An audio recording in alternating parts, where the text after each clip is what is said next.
Welcome back to the Be Ruthless Show. I'm your host, Sam Ruth, and joining me today is Felicia McNeely, an author and mother whose book, His Big Brave Smile, was inspired by her son's journey with a cleft lip. Through raw and compassionate storytelling, she brings awareness to craniofacial differences while honoring the strength of children and the emotional journey of the parents who love them fiercely. Thank you so much for being here and for everything you do. We haven't met in person. We're both here in this tundra up here in northern Michigan, but I have been following all of your writing. Please share a little bit more about you and your son. Well, hi. Thank you Hi. for having me. I am a mother of 6 kids. I'm at home with them right now, actually. It's a snow day. The weather is horrible. um, and I've been writing since I was a little kid. I know my mom still has some books I wrote. I used to tie pieces of notebook paper together and write and draw little books, and I've just been loved writing ever since. I was saying before we started recording, we're going to talk about His Big Brave Smile, but you have many Yes. books, and they all are important stories. So writing is obviously more than a way to share with others for you. It seems to be a way that you get your feelings out. Hmm. For sure. Yeah, and it's kind of become like an outlet for me, and definitely a way of healing as well. Tell us about your son.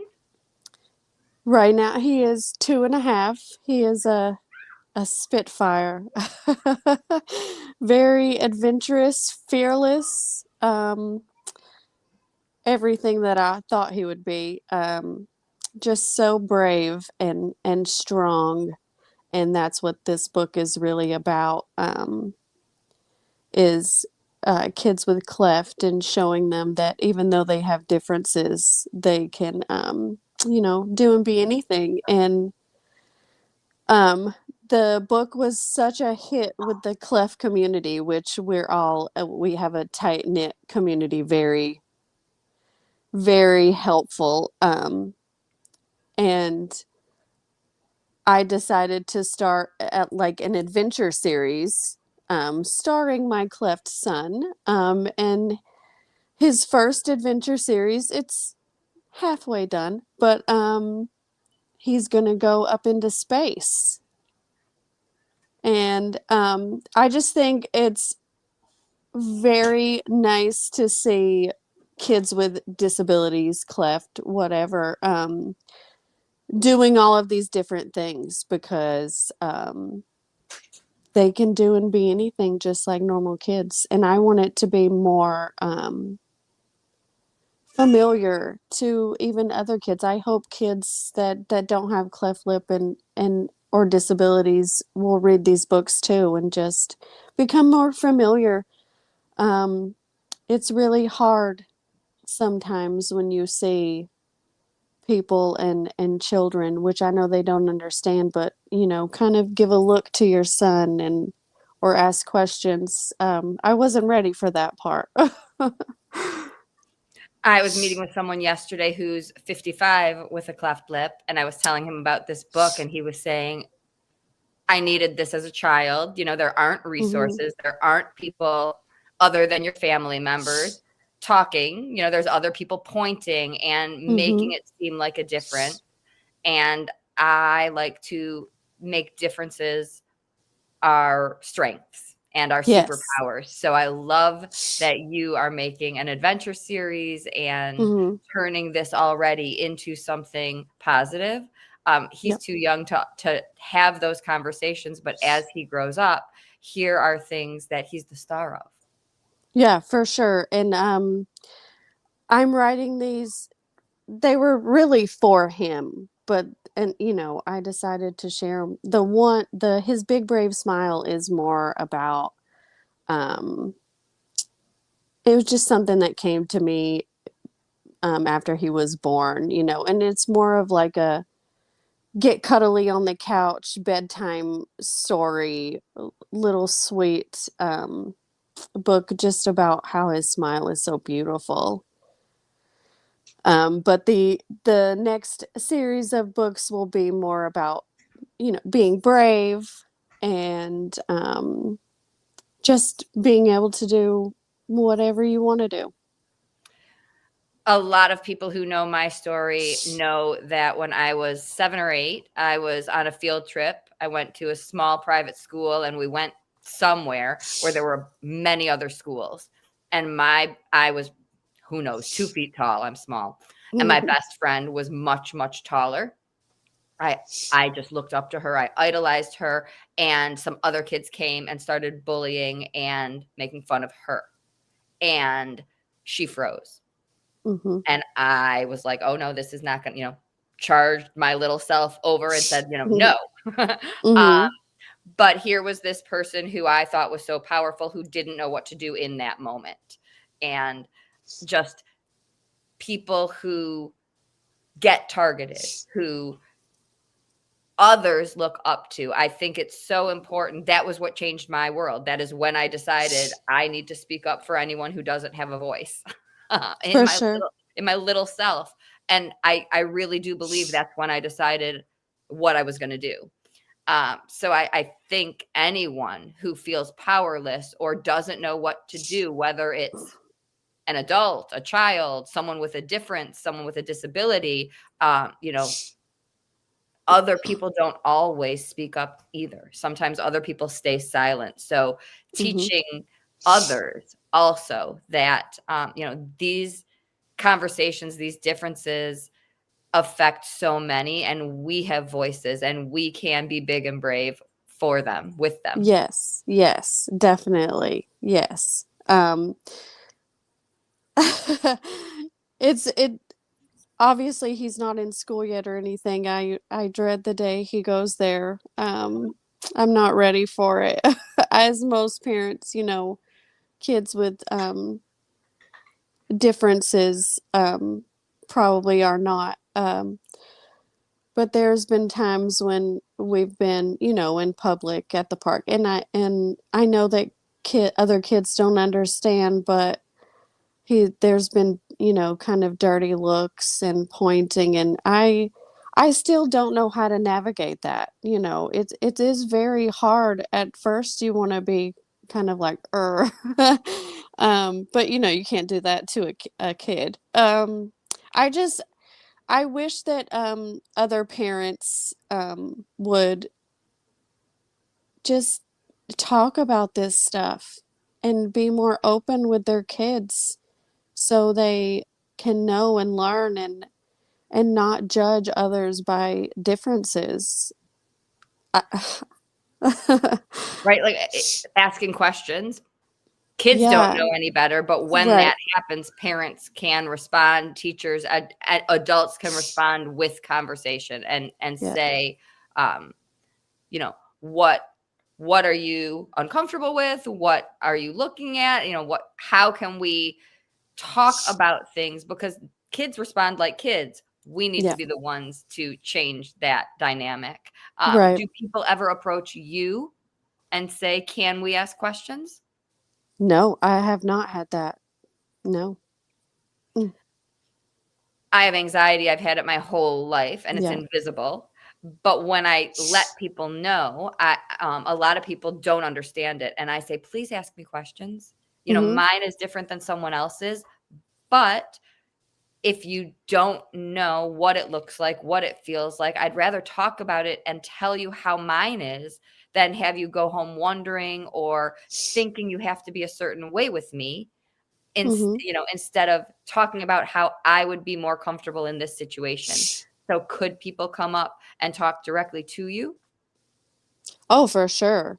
I would actually love that. I haven't had any adults come up to me. I have had kids, and they will say, "What's wrong with your son's lip?" And I just say, "Well, he was born with a cleft lip, and um, he had surgery, and now it's fixed." Um, and that's pretty much what I say.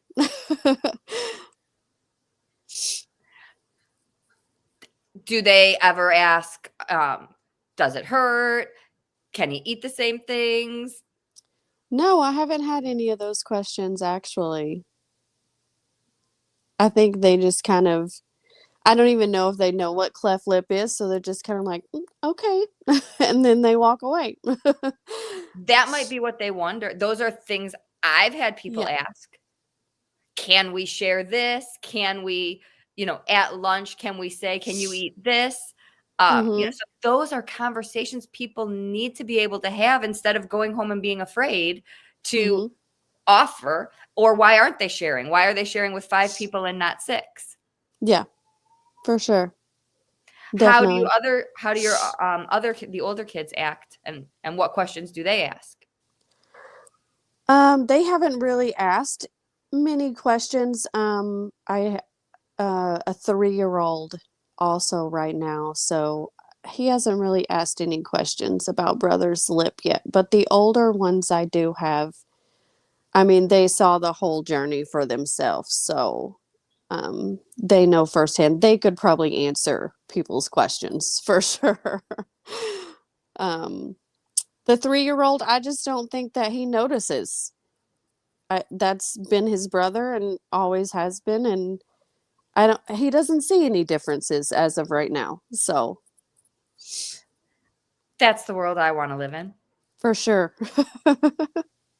How many books total do you have?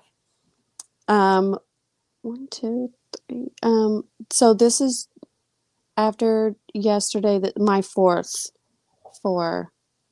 Yeah. Yesterday, I saw an important post. You said you just finished. Did Mhm. you finish writing or did it actually, go get released? I just finished the writing and it was just put in, to be released, so that will be about a week. Do you Um wanna share anything? Sure. It's an ongoing healing process, but it's a really emotional, raw book about emotional abuse, which I don't think it's talked about a lot. Obviously, everyone knows about physical abuse, but emotional abuse is just as damaging as physical. A lot of people say to me, "I'd rather have a bruise. A bruise goes away." Hmm. Emotional abuse can just damage you for, I mean, it could be a lifetime. And these invisible things are difficult to I say, like, math is one of the only things that there's a right answer that we can prove, right? Emotional abuse is something that people often take a really long time to believe is happening to them because Mhm, it's not concrete. It's not like math where you can say, "You know what? This is really, really simple and visible and" mhm. right? It takes some time to understand. I mean, yeah, it's been, 3 years, and, um, that's what this book is about going back and forth, because you really start to believe that you're the problem. That's kind of ingrained in your head. And to this day, just writing the book doesn't mean that I'm healed and everything is okay. I still have those moments where I go back and I question myself like, could I have done this differently, or is what this person said true? Um, it it really does something mentally to you, and it's very, very hard to get out of. Talk about healing, and put just writing it is one thing. Many people have Mhm. journals, but putting it out there in the world is a huge step. Congratulations. Putting any Thank book you. out there, but a book about abuse, um, I'm sure you're going through your own feelings with that. Um, Mhm.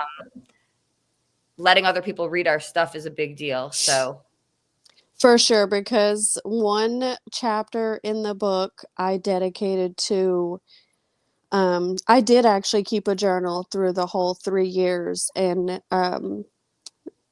some of the things that I wrote to myself were not nice, um, were very raw and emotional. I did include that chapter in my book, so whoever reads it gets to read my own journal entries. And then another chapter in the book, titled Things I Never Said, um, were different scenarios that happened throughout my relationship that I never talked about, never told anyone, never reported. So, yeah, very big step for me, for people to read and get that intimate. And next week it will be available. It's called, and will it be available on Amazon? Yes, What's it called? it is called Everything in Between. What are the two we haven't mentioned? Um, the first book I ever wrote was for my 3-year-old son. It's called Mama's Race Car, and it was just a cute little story because it's about our minivan. He calls our minivan a race car. It's hilarious, but it's just a cute, fun story that I came up with um, for him, and he loves to read it. He wants to read it every day. And then the other book is a motherhood book. It's called Held Together with Crumbs, because that's pretty much what I am right now. If I'm, being honest, and I hope other moms can be honest that most days you are. Um, and it's just about navigating motherhood. There's some funny scenarios in there that happen in real life with my children that are just really fun to read. I can read them over and over again and just laugh. um, but yeah, it's a really good book for moms to read. How do you take this? I love that your son wants you to read it every day. Hmm. Um, for everyone out there that is writing but not sharing, how did you take the step from writing your whole life to deciding I'm putting this stuff out there? Um, at first, I was just kind of writing the little books for my kids, and but then I was like, why not? Let's just see what happens. I mean, I would love to share them with everyone. They're necessary. These stories, other They people need are. to hear them. Moms hang Hmm. on by a crumb. I mean, these are things that help other people feel less alone. For sure. Yeah. And writing them honestly makes me kind of feel less alone too.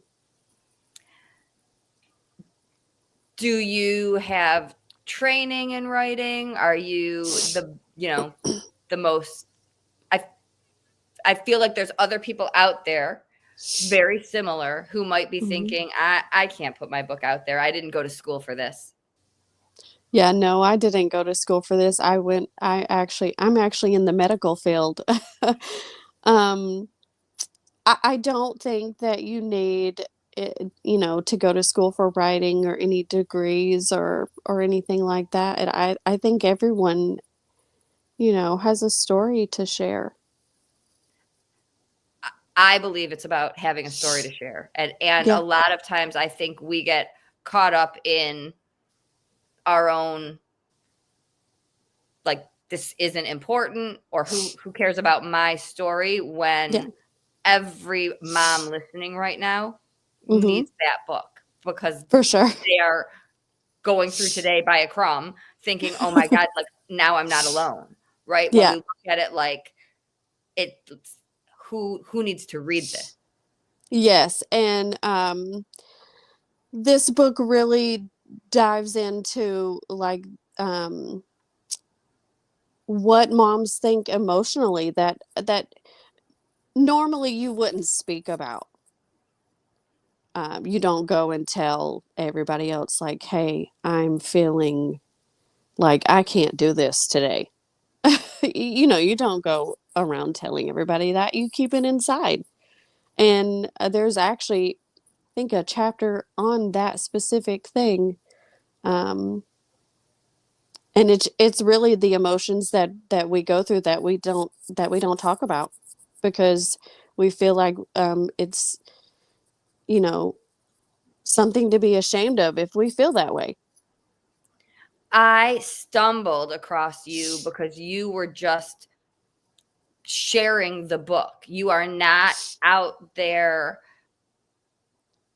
running around like I'm an author and I'm having book signings. How can Yeah. people find you if they are connecting right now? Where if they are a mom struggling and they just want to have a conversation? Sure. I usually just share all of my books and things on Facebook. So, I mean, Messenger for sure. You can message me. I do have a children's author page. Um, that's pretty much it. I don't really do any other social media. And the books are all on Amazon. You Mhm. said His Big Brave Smiles also on Books a Million. Mhm. Yes. How can people support and share these books and stories? What else can we do to support authors that people don't talk about? I think just reading the books and giving reviews and honest opinions and sharing them with your friends and family. Yeah, I always say, books are such great gifts. They they never, like, are. your son wants to read this every day. Yeah. You know, so many people read things online. I'm a hold a book in my hand person. I think kids are too. So Mm-hmm. children's books, especially. Um, if you are connected with schools or somewhere that enjoys books, um, the best gifts. For sure, the best gifts. And my 3-year-old, he goes to Head Start, and they actually bought his book to read to the class, and he was very excited. Yeah, does he get that he's like, I did this. This is about us. Yeah. Yes. And so they'll every day he goes to leave, he's like, "You're getting in mama's race car." What else? Anything else people should know? Mm, I don't know. Um, just read the books. You'll love them. You really will. It's very hard marketing and promoting yourself, and your books. I'm doing it all myself, all of the editing, all of the covers, everything. It was a learning process for sure. That was probably the hardest part. Writing is the easiest part. Um, and marketing is probably one of the hardest parts as well. But if it reaches just a few people and changes their lives, especially the one on emotional abuse, and motherhood, and definitely the cleft lip story. I hope that reaches many, many cleft children. Um, then I've done my job. It doesn't have to become like a bestseller or anything. Just yeah. Yeah, if you know anyone that has a place for the books, libraries, please Hmm. read, review, reach out. How many more are in the works? Um, well, the adventure series book one is halfway done, and also um, another cleft book is in the works, but it's for parents of cleft. It's about the journey that we face and the emotions that we go through. It's currently called Raising You. It's more like love letters to my son, but written for parents for sure. And it's going to be very emotional. Oh, hello, here he is. Hi. Are we talking about you? Say hello. That's Denver. But yeah, that is just started. So that will be a while. But And to anyone writing, mhm. any words to the people who are writing to their kids, writing letters. I mean, these are the best ways, right? You're not sitting down and starting your novel, but these end up turning into amazing books. For sure. Just keep writing. And even if you don't want to share it and just write it for yourself, write it for your kids. Yeah. Thank you so much for joining us on yet another snow day. Yeah. It's all week. Yeah, for sure. On social media, you are Felicia Bowers, right? Yes. Okay, so in all of the notes, I have a different name. Connect with Felicia on social media, Felicia Bowers. Get the books on Amazon or Books a Million. Leave reviews. Thank you so much for making time. Yes, thank you. And Thank you for having me. until next time, everyone, always be ruthless. Thanks. Bye.